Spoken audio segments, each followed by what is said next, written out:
Sigi here for G3 Skis, and let me talk a little bit about ski profiles. When you hear about ski profiles and go into a retail shop or also onto your online shop, you'll probably end up with reading a lot of names. Rocker, early rises, full rocker, half rocker, twin tip, whatever. Let's make this simple. What is profile? Profile is pretty much looking at the ski from the side and then describing how the ski is bent, both underfoot and also in the tip and in the tail sections. Now, the skis can have a camber, which means that the skis underfoot will be curved. A rocker ski would be the complete opposite, which means the camber would actually be negative and the ski would be spoon-shaped or like a banana. With tip rise, that is the amount and also the length of how the ski shovel is actually bent. This can be like a short early rise, which would start here. It can be longer early rises. And then there is skis that combine the early rise and the camber into one full-length profile. And same goes for the tail. You can have a very flat tail rise as this ski here. This ski combines a long tail rise, but a very flat one. Twin tips would have a very aggressive and steeper tail rise. And the combination of all that pretty much determines the ski performance.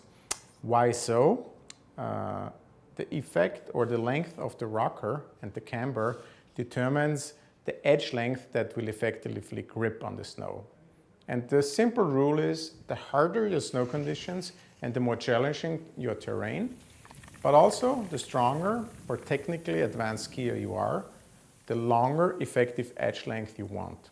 The softer your conditions, the more playful and the more smear you want for your product, the shorter you want your effective edge length. Within the G3 range, we offer a variety of profiles to accommodate the different user needs and also the different snow types and snow conditions. Let me show you an example for a traditionally cambered ski and what the details of that product are. A traditionally cambered ski like this one would typically combine a fair amount of camber underfoot with contact points, so the last point of contact from your ski edge that are fairly out towards the tip, and then a short and steeper shovel radius or early rise. Same would go for the tail of the ski, as you can see here. Contact points are wide out, and then a short and fairly flat tail. This type of product gives you a lot of control through the long effective edge length. That translates into precision, ski control, ski performance, and you would typically find that sort of profile on skis that are used inbound or touring products that are used in technically really challenging terrain.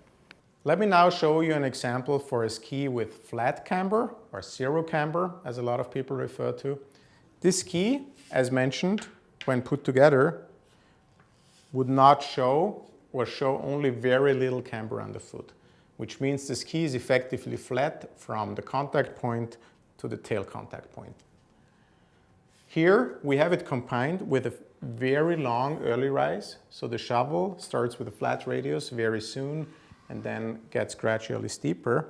And same goes for the tail here. So flat and long rise on the tail. The combination of these two elements would give you a medium length of your effective edge, giving you a fair amount of control and precision while maximizing the float, the turn initiation, and the forgiveness of the product.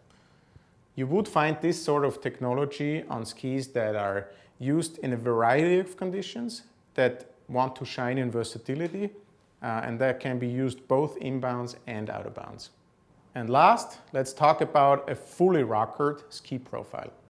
Fully rockered would mean when looking into your ski from the side, the contact where both skis actually contact each other is very short, and then immediately you have a very strong and long rise. Same would go for the tail here. I think the best way to describe it again is the banana shape. Now that ski gives you a very short effective edge length underfoot, reducing the amount of edge grip, but drastically increasing the float also the playfulness and smear of the skis. You typically find this profile on skis that want to have a lot of smear, that want to have a lot of playfulness, and that don't need an extreme amount of edge grip. Typically found on powder skis, deep snow skis, and found on soft snow skis. You would not find that sort of camber profile on inbound skis and on-piste skis.